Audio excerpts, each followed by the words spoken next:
Hey, what's up, everybody? You know what time it is. Your boy Jeffrey L. Boney here for another hot edition of Real Talk Junkies Live. Make sure you share the link with your friends, with your enemies, with your family, whoever it is that needs to hear this conversation. We're going to, as always, have an outstanding dialogue and conversation with one of our special guests on today. And even if we don't have a guest, if it's just me, we're going to always have healthy and robust dialogue and discussion, man. I want to encourage you to participate in the chat. As always, you can engage with us and me on the chat. And I want to encourage everybody, as I always do, to go check out the information on the Forward Times website, forwardtimes.com, as well as jeffreylboney.com. And go check out my new book, Don't Argue With Me, that is fresh off the press. I know it's got a lot of national attention. I want to thank my good brother, civil rights attorney, Ben Crump, for writing the foreword for the book, and for everyone who has purchased the book thus far and is spreading the word about Don't Argue With Me, solutions to the no nonsense approach to issues in the Black community. And talking about issues in the Black community and things that are important to African Americans, not only on a federal, national perspective, but international, across the entire African diaspora, and of course here in the state of Texas and locally, is none other than someone who is actually the long-term chair of the National Black United Front. And he's also a local stalwart man, always a freedom fighter, someone who's been a champion for African-American people of African descent. I'm talking about none other than the national president and chair of NBUF, National Black United Front, Mr. Kofi Taharka. Come on up, brother Kofi. Let's give it up for Kofi, y'all. Yeah. What's going on, Black man? All right. I'm doing good. All right, man. So I feel like I ain't Black enough right now. Oh man, you good, baby. You good. You JLB. And the L is important. It's important, absolutely, man. Thank you for being on Real Talk Junkies today, man. So let's jump right into it. First of all, y'all have a national convention that's coming here to H-Town, Houston, and so it's the 43rd annual. Yes. And so you serve as is it chair or president? Okay. Yes, sir. National chair of the National Black United Front. Let's first of all, before we get into the convention and what, because it's this weekend. That's correct. The 9th and the 10th. That's correct. And before we get into that, let's talk about NBUF and what actually the National Black United Front is before we get into the details. Right. NBUF is an organization comprised of everyday sisters and brothers with all types of professions, all types of lifestyles and everything. Mm-hmm. We came together in 1980, Brooklyn, New York, where the brothers and sisters they made a call. Back in the day, we make a call for this convention to form a National Black United Front. And much of our history is rooted in social justice activism, fighting against global white supremacy and terrorism and racist attacks, going all the way back to 1980 in that time frame, and volunteer or self-sufficient organization where people come together to deal with the issues, challenges, and opportunities that present people of African descent. So we everyday brothers and sisters. That's the bottom line. But we have been working in the trenches for all of these years, through all of the ups and downs and what's hot and what's not and what's trending and what the hashtag is. Right. We've been solid, brother. We've been strong on serving our people and dealing with any number of issues. So that's what the deal is. All right. Let's talk about some of these things, man. So I want to kind of take us with a post George Floyd, pre George Floyd, post Rodney King, pre-Rodney King, and a post-civil rights movement, pre-civil rights movement. I know that's a lot, but I want us to navigate this conversation. So let's talk about the most recent, modern, post George Floyd. We all know what happened with George Perry Floyd Jr., who was a native Houstonian, 3rd Ward, Jack Yates, CUNY Homes, Ryan Middle School, my classmate. And just all around good dude, man, in the community. Of course, we all go through things and challenges in life, man. We had to find our way. But he was a gentle giant and a good guy. And he ended up moving to Minneapolis, Minnesota to try to better his life. Yes, realizing that, stuff wasn't working the way he wanted it to here. So he was like, man, let me go, change the scenery, just like many of us do, try to switch it up and change up and better our situation. So he went up there And as we know, on that Memorial Day, he actually had that knee on his neck by what has been now deemed a murderer because he's convicted and incarcerated now. As far as being found guilty. Now, this is one of the first times, Brother Kofi, that an officer has been actually found guilty for the murder of an unarmed black man or black man in general.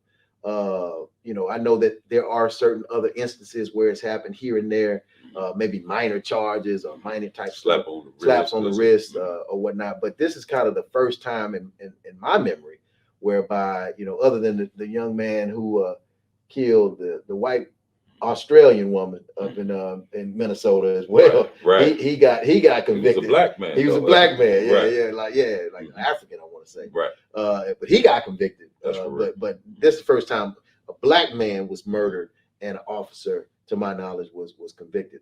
What are your thoughts on kind of that whole situation, especially the charge, the conviction, and the incarceration? Well, in the National Black United Front, we always look at things from the long lens of history. Okay. And you broke down some things over the last 30 years, and I know you're knowledgeable, and probably many of the people in your listening audience, we going back, 100 years, 500 years into antiquity, moving all the way up to 2022.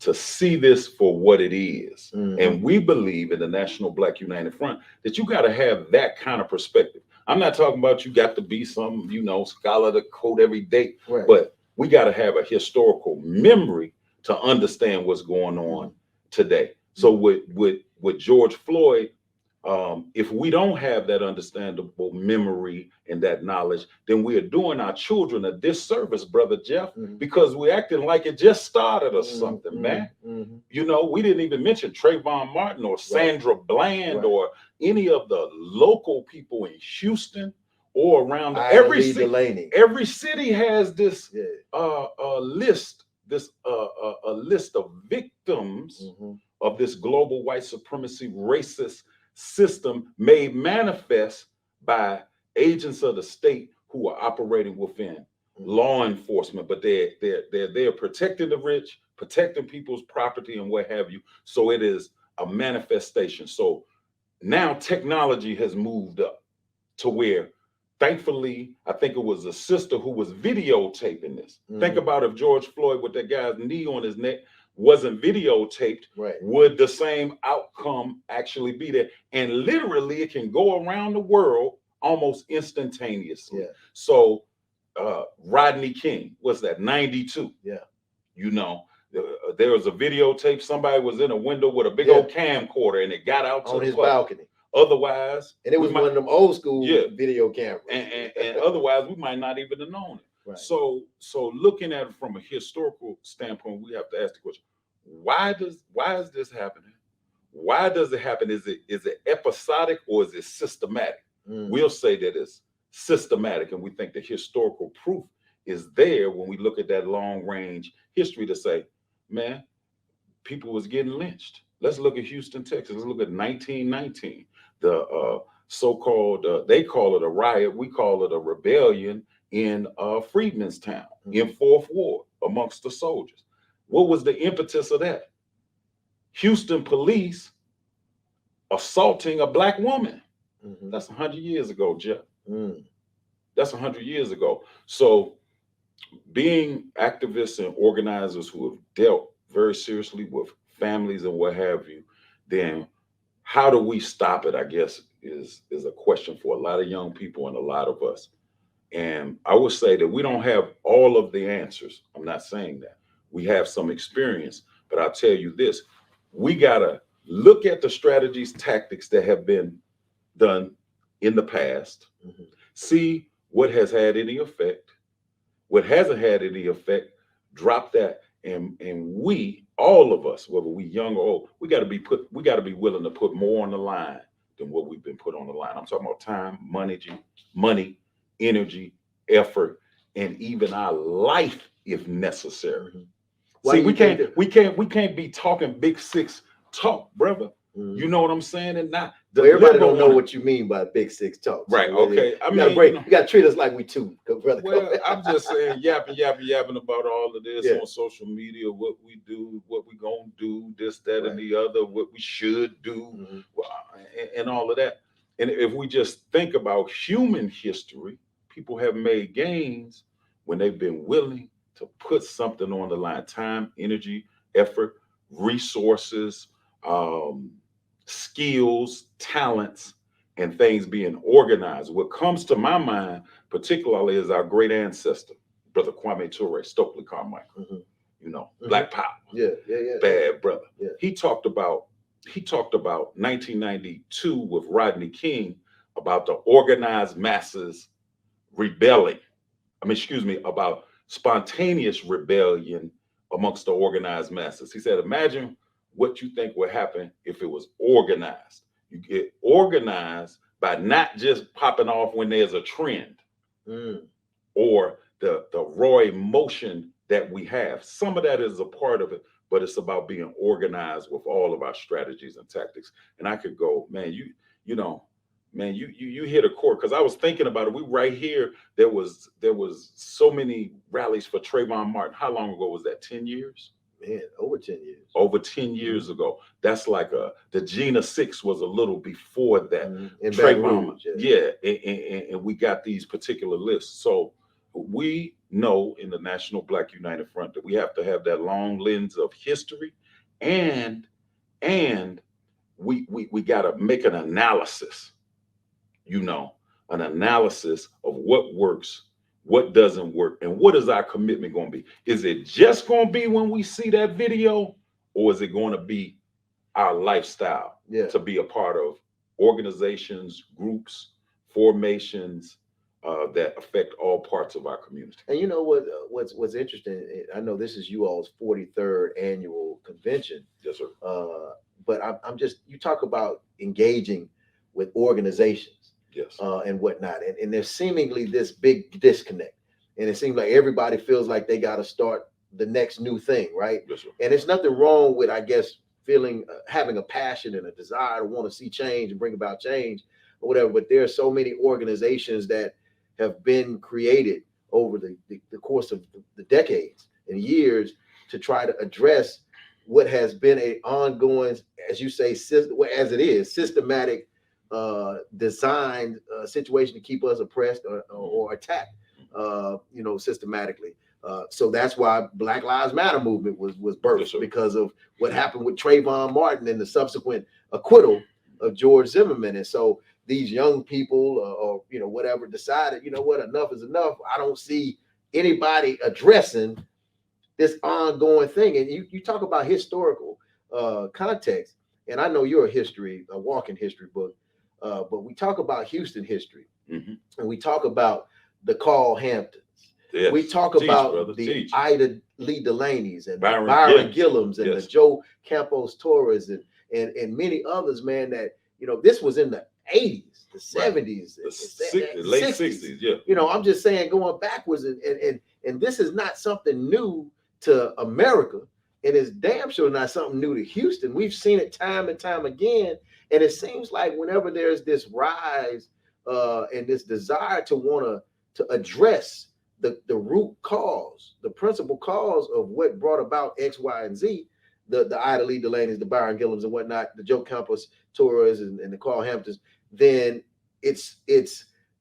there are powers that be that reach out to certain elements of our community.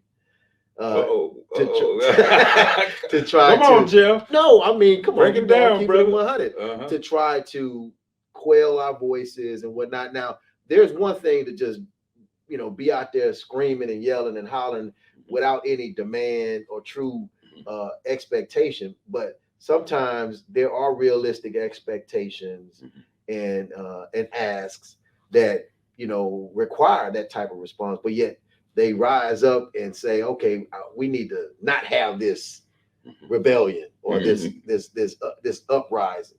So come on now. Yeah, man. That's, when we think about just concentrating on Houston. So if we remember some of those cases, some of my elders were part and parcel of organizing around Ida Delaney, Byron Gillum. I was on the periphery, that's some of the cases. And when we have taken up the banner, right, we didn't say we got all in. We said, well, what happened in the past? Like, we know the people that know Carl Hampton, Black Panther alumni. So, shout out to them. It's a nice little crew of them here in Houston. They're here, brother.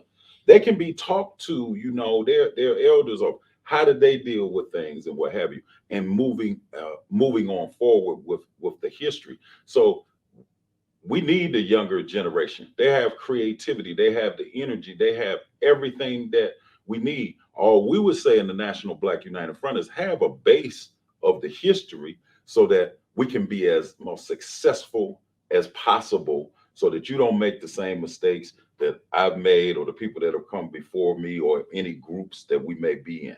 That's one major point, because it's some dynamic, powerful, strong younger brothers and sisters who are out here doing work. And we have some of them in the National Black United Front. And interestingly enough, some of them will be here in person, and some of them you'll hear from in video. We got, in the beginning of the show, you talked about the global African community. One of our strong sisters, our vice chair of international affairs, she is in Tanzania. She'll be, doing a virtual report. She's young, under 30 or right at 30, I think. And boom, she's over there. But thanks to today's technology, we can communicate with her just like I could call you on the phone or send you a text. So like I said, I think we got to be real about it, though, because when we have the emotional response, which we should, it has to be backed up with serious strategies, tactics, and have a longevity to it. Not just it's just a hot topic for today. I was thinking about something that Shirley Chisholm said. As a quote was, she said, "Well, racism in America is so ingrained that we just take it as normal." Brother, is his name Jalen? Yeah, brother Jalen in Akron. Yeah, that just got killed. The Uber 60 driver. times. 60, shot 60 times. And we keep rolling. In Houston, though, I'm gonna go back to Houston, Jeff. I'm sorry for jumping around, bro. Man. I found a very interesting, maybe we would say, contradiction or dichotomy that existed after our brother George Floyd was murdered with his Chauvin's knee on his neck. Because I live in Third Ward. Buff is in Third Ward. Third Ward, we in Third Ward now. So there were so many protests and rallies, and a lot of them would either end or begin at Emancipation Park, the great Emancipation Park, right? And as I'm traveling through the neighborhood, I said, on one block, it was like hundreds of brothers and sisters partying at the club. I go down to the next block, it's 100, 1,000. Some of these are small, big people protesting down the street. And I said, wow, this is really, really an interesting dichotomy. Are we just trying to avoid reality? And that was all going on in Third Ward. It was popping off at the same time. At the same time. Yeah. At the same time. So what did you get from that? Wow. I got that maybe some of the sisters and brothers, or a lot of the sisters and brothers, could come out the club and get into protest, or what it is that each one had to offer, and know that. And I'm not knocking being in the club, you know that, right? I'm not knocking being in the club, but sometimes we got to come out. It's like, it tells us what's our value system, what's important, what's important to us. And people will, we will say that there's a term called critical mass. So, when our movements reach critical mass, not that it's going to be everybody, but it's critical mass, it's enough people to make that change. You also mentioned, brother, people who are in power, who are operating at the behest of this global white supremacist racist system, even the ones that look like us, right? Black faces in high places. We've seen from the time of Carl Hampton to today, some of us say, we need to get a black person into this particular office. Well, wait a minute, that can be sometimes if they're not principally operating and delivering anything, it just makes us feel good. It just makes us feel good, Jeff, to see somebody who look like us in office. But at the same time, what's their policies? What, if anything, are they doing that is marketably different from anybody else that has been in there? So when I think those representatives make calculations. When something happens like George Floyd being murdered, then cities across America were under threat of going up in smoke. And I saw the fear in many of these black mayors in these urban cities, because they were coming on saying, well, you know, like, oh, hold up, you know, wait a minute. So a lot of times they go into crisis management mode and say, how can we manage this? Not how can we deliver something of substance that's going, even mild reforms for our police departments. I was going to say, brother, you know, we spent almost 4 straight years with the Black Justice Tuesday Coalition, going downtown, going to different places, having public gatherings, public protests, and what have you. These were just about reforms. Independent civilian review with subpoena power. You ever heard that before? Yeah. But what will happen, Jeff, is they'll say, you know, Kofi, Sister Crystal Muhammad, shout out to Sister Crystal, to Elder Denver. We love her, but she wears a little hat. Say, you know, they on the fringe. You know what I'm saying? They always different. They always until something happens to a family member. And we're saying that, hey, no matter who you are, whatever mayor we've had, whatever police chief we've had, then they have not mustered the strength to do the will of the people and make small reforms. So it can be challenging when we have relationships. You might know somebody or whatever, you know, that's somebody you went to school with, this, that, another. We say, look, it's fine to have relationships, but it's really about policy, bro. It's really about what is it that you can deliver if you're in a particular position. The same could be said for the whole host of issues like we'll be dealing with during the national convention. And that sometimes, you know, sometimes people don't like that. Sometimes people don't like a level of accountability. You know, that's some of the things that we, you know, have experienced. But we've had, you know, different successes, different failures. But I also was thinking, Jeff, I'm gonna say this that you get bad real time. How much time we get? Man, we real good, talk, man. We good? We good. Okay, all right. I said, you know, and I know many of us thought, all the hell that was raised. You said that was the one officer that got convicted. Why in the hell should we have to raise all that hell throughout America and across the globe for a simple, partial moniker of justice? Why? In the millions of people, why? We're considered less than human in the eyes of the powers that be. That don't make no sense. That goes back to Shirley Chisholm's statement. It's so, you know, normal, ingrained, and we got the daggone there overturned everything for one conviction. Lastly, I'll say on that as well, justice is not him getting convicted, right? Because justice would be, as human beings, from the National Black United Front's perspective, would be if and when we're not being killed in the first damn place, brother. Can I say that? Yeah, of course. Okay, I'm sorry. Say whatever you want on here. Right, okay.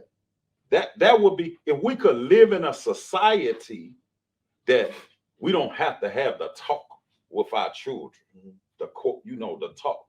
That is the type of society or communities that we need to, as human beings, be able to live in, from our perspective. You know, I have a question, you know, going back to what you talked about, accountability and whatever. I think sometimes many of us have misplaced priorities and unrealistic expectations of what they consider accountability to be, because they don't have an agenda, a plan. They haven't come together to strategize, organize, and figure out this is what we want. I mean, I wrote it in one of my J Boney Speaks articles in the Forward Times years ago, that if when President Obama was in office, if he would have flown Air Force One and landed it in Third Ward or in the neighborhood, Fifth Ward, Greens Point, and got out, waved at everybody, and said, "All right, what do y'all want?" Mm-hmm. What would our response as a people, as a community be? Mm-hmm. You know, now I think that those who actually have been meeting and organizing and strategizing would be able to say, this is what we want. But I was listening to Roland Martin. He spoke here about a few weeks back on Juneteenth for the Missouri City Juneteenth Festival. He talked about how when President Obama was elected, it wasn't until his second term that these larger Black organizations got together and said, all right, what's our plan? What's our objective? What do we want from this president? His second term. So we talking about 5-6 years in, right? Right. And he said, though, that the LGBT community, the Hispanic, Latino, Latinx community, and the environmentalists and the feminists and everybody else had their constituencies. They had their plan to be able to deliver on day one. This is what we want. And immediately, many of those things that some of those constituency groups asked for, they got under that president. And so why is it that, you have people that are hell raisers, rebel rousers, but don't actually have a true ask? They always are going to rail against what's being proposed. They have an issue with what's being proposed, what's being done, but don't actually have a true ask of something that is not just visibly present. Okay, there's a piece of trash that needs to be picked up. Somebody needs to pick up this trash. Now, they could pick up the trash on their own, but they want the government to do it or somebody else to do it because they feel like, somebody got to do it for me. So what's the true level of accountability? What does that look like in Buff's mind and your mind? Well, it's interesting until you mentioned that I have forgot that you wear several different hats, brother, because we ain't chopped it up in quite a while. I think there's a concept called single charismatic leadership, right? So when we talk about people being held accountable, are we just so pleased to see President Obama, his wife, his children, these beautiful Black people being, and we're enamored or celebrity politicians? See, I think the challenge is, or one of the challenges is not making politicians celebrities and understanding that, as good brother Travis McGee always says, is our elected employees. You understand what I mean? Like, you a brother or sister like us. When you walk in the room, I'm the honorable. Wait a minute, hold up. You work for us. You work for us, man. And that's the playbook of how it goes in America. And we know anything that happens in America in the Black community is, exacerbated to the 10th degree in a lot of ways. So I think that's a part of the frustration that exists in having clear deliverables. Now, you ask the people, should we have an agenda? Should we have this? Should we have clear ask? But why are people so frustrated? You know what I'm saying? Why are people frustrated and feel a certain way about people who are in elective office, or some people feel that way about it, to get down to the root of the issue and say, am I truly serving the interest, or am I serving my own ego? Am I going along protecting entities that have no interest in the things that my community are interested in? And I can't buy the fact, Jeff, that you or former President Obama or anybody else don't know what the Black community want or need without somebody putting an agenda before them. I'm not going to accept that, because you didn't live this life. You live this life. You hear, they hear. I think that sometimes it's very tactical not to deliver because there's no consequence to people. There's no organized votes, organized money, public embarrassment are some of the things that some elected officials tend to respond to. There's no consequence for you. When I say you, I'm saying in general, right?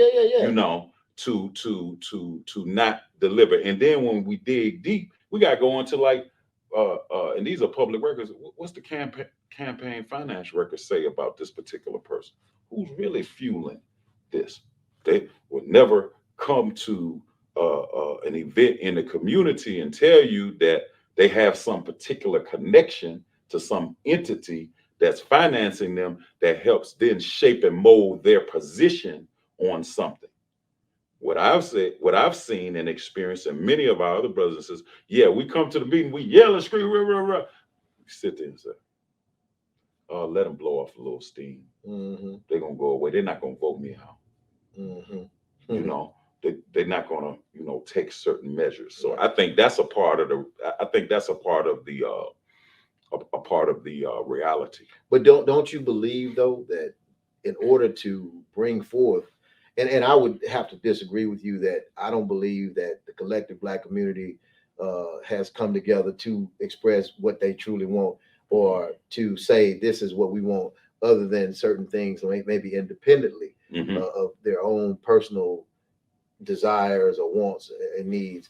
But the collective Black community, I know that there's a remnant of folks that have. That's a word, remnant. I remember that. Go ahead, come on, Jim. Talk Black that have, about man. It, you know what I'm saying? But I'm just saying, I don't think that we have collectively come together on the common things. So say for instance, I know you all in NBUF address the food desert. Right. You all deal with food insecurity. You all, I want to say, is it once a month Saturday or every Saturday? Right, or once a month, the buyback market, the economic piece, Sunday on Sophomore. Yeah. So you know, but you all have been collecting food and clothing, I want to say, and various other things to address a need that you all have identified or that's been identified in the community, to not wait on anybody else to address it. So yes, there are some things that can be identified and say, but not everybody is in that position.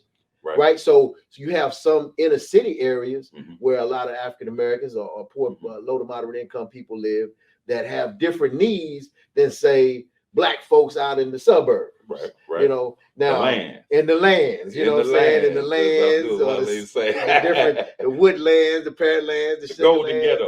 The golden ghetto. Right. And many of them left the inner city to the fifth wards and third ward, south ward to go to those places. But my point is, so it's hard to say collectively that Black folks in the lands have the same expectations or needs and wants as those that are in Third Ward or South Park or Third. I mean, man, you're making a great point, and that's what we understood in the founding of the National Black United Front, that no one constituency represents everybody in the Black community. Back in that time, particularly, many of the brothers and sisters came out of some of the formations in the 1960s, right? So you have ideological difference, you have religious difference, you have everything. But I'm thinking this is where it's important to think about history too. When people mention to me about an agenda, right? There are all kind of books about agenda. In fact, one of our presenters, Brother Lloyd, out of the Black Store in Sunnyside, South Park, you know, they have a book called The Black Agenda. These are younger brothers and sisters with their business. But I would do this. Let's look at, what did Marcus Garvey say? The Honorable, the Right Excellent Marcus Garvey say, and the points that he makes. Look at what the Muslims want and believe from the Honorable Elijah Muhammad and the Nation of Islam. Then look at the 10-point platform of the Black Panther Party for self-defense, which led, and tell me that we haven't been addressing this in general as different groups. And I'm sure there are many others from the convention movements of the 30s. It's the information is there. So what is it then, Brother Kofi? So I mean, you're saying I agree with, because I agree with you. If you want an agenda, just what I'm saying is there's these groups. I totally agree with you. The 10-point plan from the Black Panther Party, self-defense. You talk about what's been put out by the Nation of Islam. You talk about Marcus Garvey, right, many would say the father of Pan-Africanism, right, and whatnot, and all of these things that have, and even some of the efforts of through the civil rights movement, through many of the SNCC and all these different ones. There are things that don't have to be recreated. You don't have to recreate the wheel if you truly adopt them. But why do we shun the 10-point plan? Why do we shun what the Nation of Islam has put forth, or NBUF has put forth, or any other group that has put forth an effort to try to say, this is how we can galvanize our people. This is how we can right our wrongs. This is how we can self-empower ourselves. Yeah, I don't know that we shun it, because these things have to be like a way of life and not episodes, is what I'm saying. So what you see in some of those documents that we were talking about is that, see, even with all of the technology and everything, things don't always change, because what we're always going to deal with education in some form or fashion, even in its progression and evolution. Education is going to be an issue because we're going to have children, right? Hopefully we're going to have children and they're going to need to be educated. So how are we going to do that? If there's going to be in a civil society, there's going to be some level of public safety. How is that going to happen within our community? We're going to eat, right? Our great brother Sunshine Burgess Bourgeois, may he rest in peace. Yes, he made his transition. Beautiful brother who did so much for this community and this region. We're gonna eat food. So that's basic. We're gonna need some housing. Gentrification, stopping gentrification. We're gonna need healthcare. We're gonna need these things. Those areas of human endeavor don't change. I want to make that point. In different things come on the line, like the people who wrote the Constitution, the NBUF, there was no such thing as social media then. That wasn't addressed, but media was there. That's an evolution of it. So I wanted to make that point. And when people do, I didn't say that we've all come together in some utopia. I'm just talking about black folks now. Right. And said, these are our 10 points, but why can't we though? Why can't we? But why do we need? Because at the end of the day, I think that's going back excuse, to the groups. Yeah. But going back to the groups though, that I said have put together a plan of action. Why can't we say these are the top 3 things that we as African Americans, black folks, people of African descent, we want, we demand, we expect? I don't see how that's unreasonable for anybody, regardless of their socioeconomic status, their lot in life, their educational status, where they live, who they daddy and mama was. You know what I'm saying?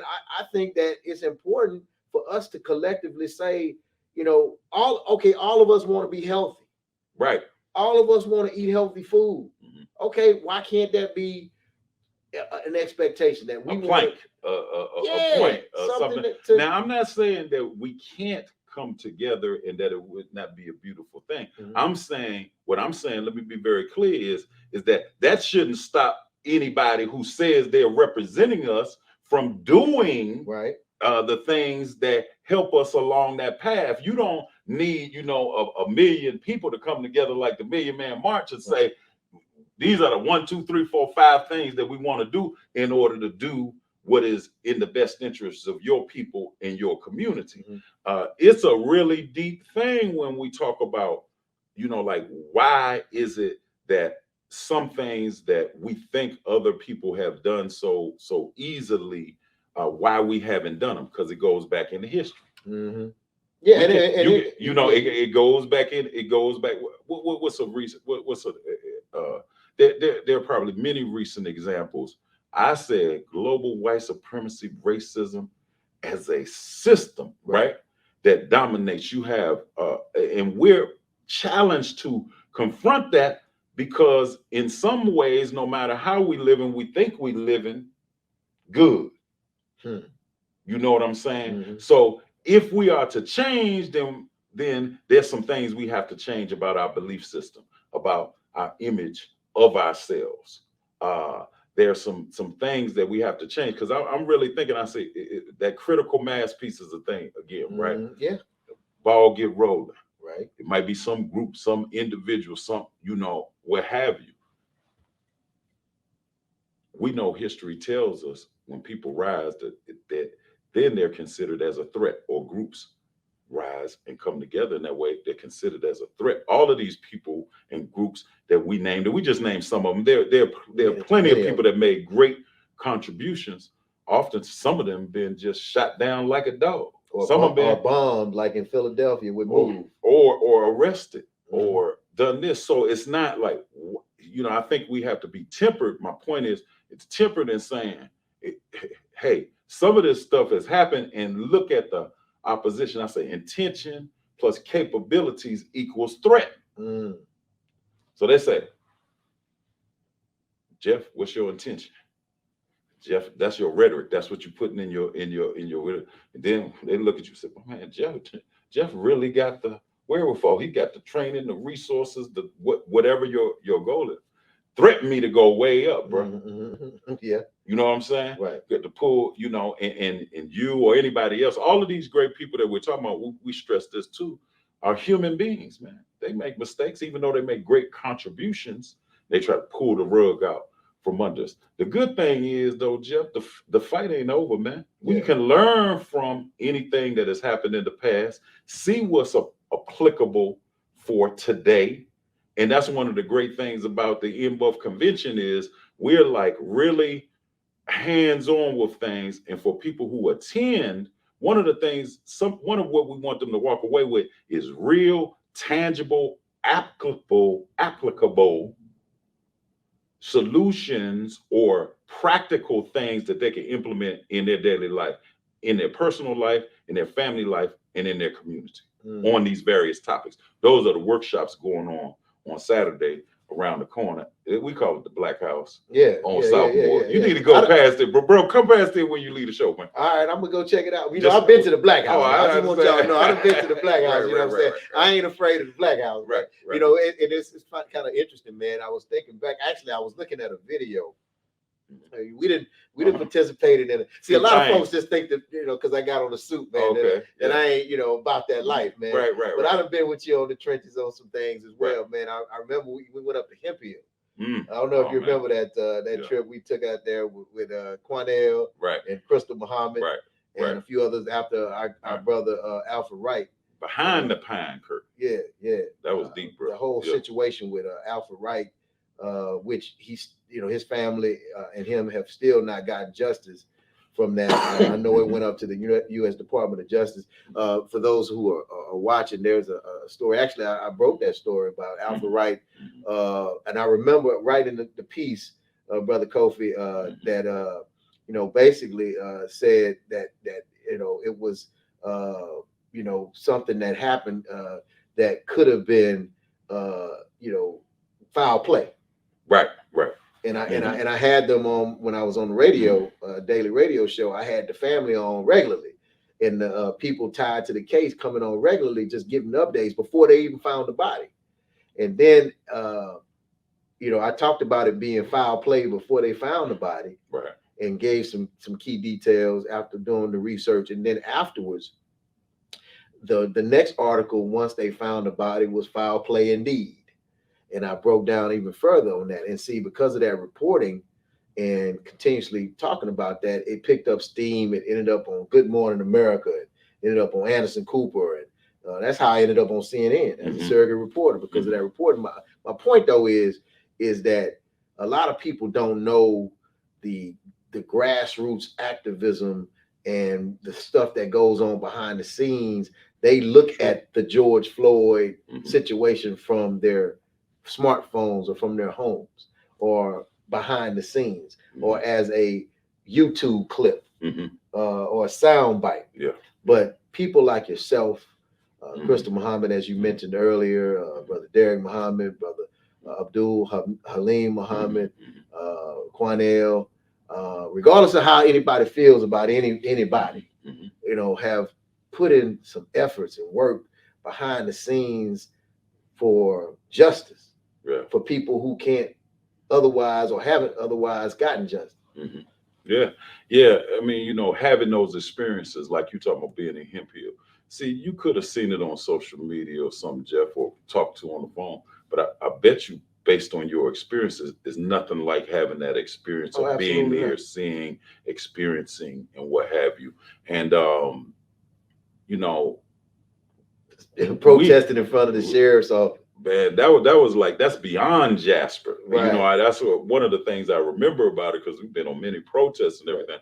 I was like, Jasper is this far, that's deep East Texas, but this is like an hour beyond Right. there. And but you know, those experiences are important for all of us. I'm really thinking about things that you said. I don't want people to get the impression that the National Black United Front is for everybody, Mm-hmm. right? Mm-hmm. Is whether you wear a suit and tie, or whether you wear combat boots and a Black Power medallion and dashiki, or whether you are just like most common everyday sisters and brothers within our community who are trying to make it, trying to provide food, clothing, shelter, housing, safety, and security, and have a little bit of happiness in our life and raise our children. That's the type of group that we're made up of. And we are only as strong, brother, as the support that we get, like we get from the Forward Times, or get the platform where you say, "What's popping, brother Kofi? This that we're gonna help you get this information out." That is critical to us, man. That is critical to us and any other people who are doing real work.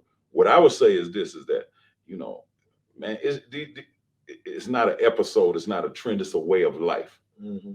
It's a way of life, and we all have to challenge ourselves in every aspect of life to do better. Mm.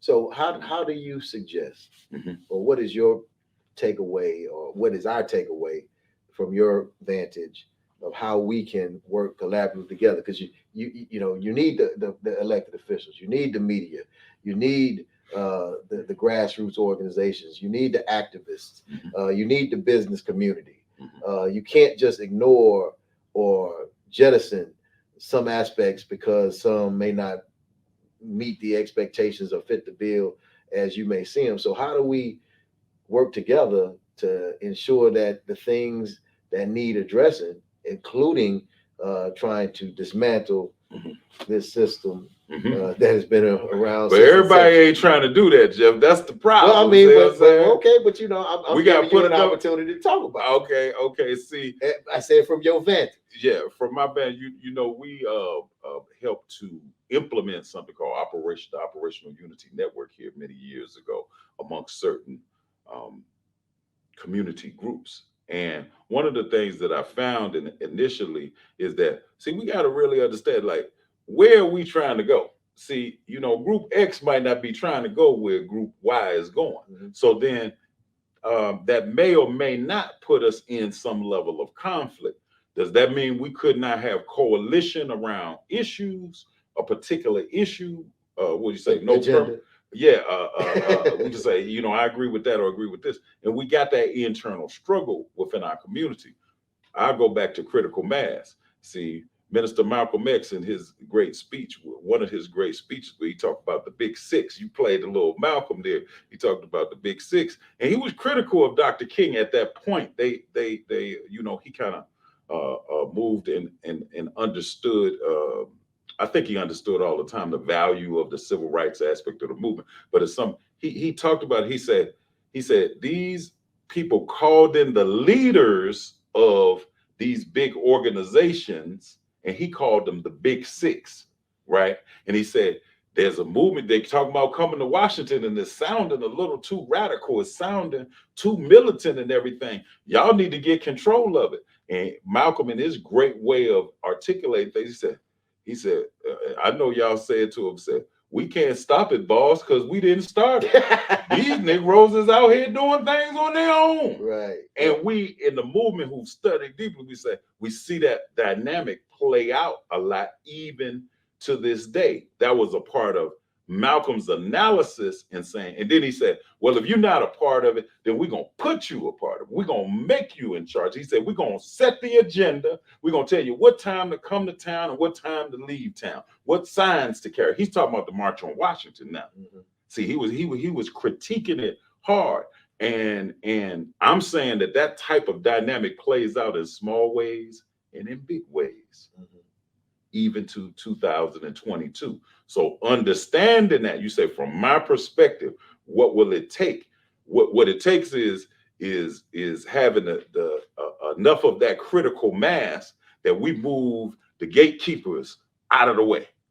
They've been neutralized, because that's what they try to do to us. Mm-hmm. As a people overall, and to people who are authentic, is to neutralize that threat. Intention plus capability equal threat, and they want to neutralize that threat. But when that ball gets to rolling, they have to be like Malcolm characterized and said, wait a minute, boss, I can't stop it because I ain't started. These black folks, these Africans, these people of African ancestry are out here doing things on their own. They're not waiting for nobody to instruct them on which direction, because they are living the pain, they are living the issues, they are facing the challenges that and looking at some of the opportunities. Man, you done got me crunk up. Come on, man. Show, that's man. What I want you to do, man. So look, 2030, man, is that's right. 7 years from wow. Mm-hmm. 8 years from now. It'll be your 50th, 7 years from now, 50th right. anniversary, 50th annual, right. Convention. Mm-hmm. Where do you see America? Where do you see Houston in 2030? That's a great question, brother. I'm going to say there are certain things that about my thoughts and perspectives and the organization that are not for the public, right? I would have a serious question about America, because if you look at history, how do great empires fall? From within. I think we're seeing many seeds of that potential right now. It's incumbent upon us to be able to see what's going on, analyzing, and see what's going to be the future for us within this society or globally. And that's what I would say, man. And I'm not going to tell you I'm a guru that has a crystal ball, but there are a lot of signs there of America as the empire, which it is, as a empire, self-destructing. Mm-hmm.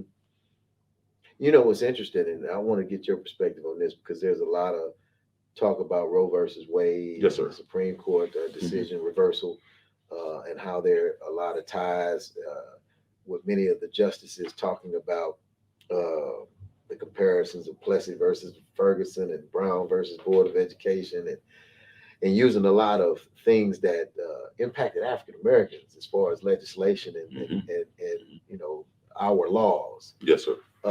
And trying to compare it to that. And there's a lot of uproar from a lot of people relative to that. The question I have for you is how do you think, from a Supreme Court perspective, because they are the top, what they say is the law of the land. Yes, sir. As far as how we as a society function from top to bottom. How do you think that decision is going to impact the African American community?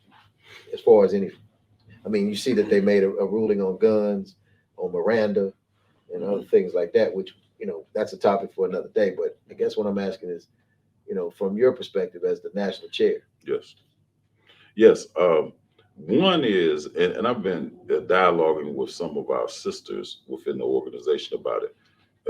Immediately, I think that as a man, as a male, of course, we have something to say, but we look for leadership within our sisters, particularly in NBUF. We have a national vice chair of women's affairs, Sister Jennifer Blyther. She's out of Florida, and I know the sisters have come together. We have yet to hear a report from our sisters about their particular perspective. When we talk about any health issues or anything regarding health, then we tend to be at the top of any bad statistics. Now, what they're reporting in mainstream media is that it's women of African ancestors, it's Black women, it's indigenous or Latino women and poor people that have the most abortions. That's not facts. That's what they're reporting. That's why I put that caveat, because I haven't researched it to actually know. I would say this: the sisters will take the position from the organization, and they will take the lead on that position. But what I will say as the national chairperson is, let's think about a society where our women, Black women, African women, women of African ancestry, indigenous people are not put in a position to be pregnant and then have to, for any particular reason, abort a child. How can we create a society like this? This goes deep into how we view each other as brothers and sisters, how we view our intimacy with each other. But the sisters really will take the lead in speaking to it, because I feel like, you know, I was telling the sister the other day, I feel it's like white folks trying to tell us how we feel in some ways being a male. Because see, I ain't lived as a woman. Thank God. You know what I'm saying? It's some things that the sisters take the position. So I see and I hear these, you know, various positions and the rallies and the protests and everything. But the sisters in them both been on it to take a appropriate position. It's something definitely to look at. And the reason I brought that up is I don't know if you caught the clip of the U.S. representative who was introducing Donald Trump at a rally. Yeah. And she Victory said, for white lives. You saw that? Yeah. She said, this is a victory for white life. Yes. Which leads me to believe, as I've always believed, that many of these moral positions that many people tend to try to take, or to try to, sometimes people tend to take positions or do things because they know that there are some strongly religious people or fringe people who are just over the top. It don't matter. Like I remember when from a dog whistle politics, doing things to attract those that are disgruntled or those that are vulnerable to be persuaded a certain way.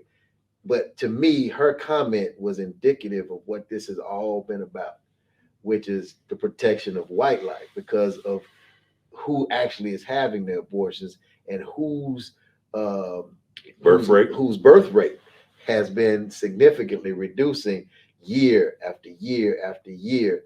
And over a period of time, I want to say Dr. Kleinberg mentioned maybe it was 2036 or something like that, will have actually minority, or the minority population will be the majority at that particular time.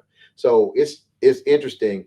And I wanted to get your perspective on that. And that's why I asked. But tell people, man, how they can find out about because we're up against the clock.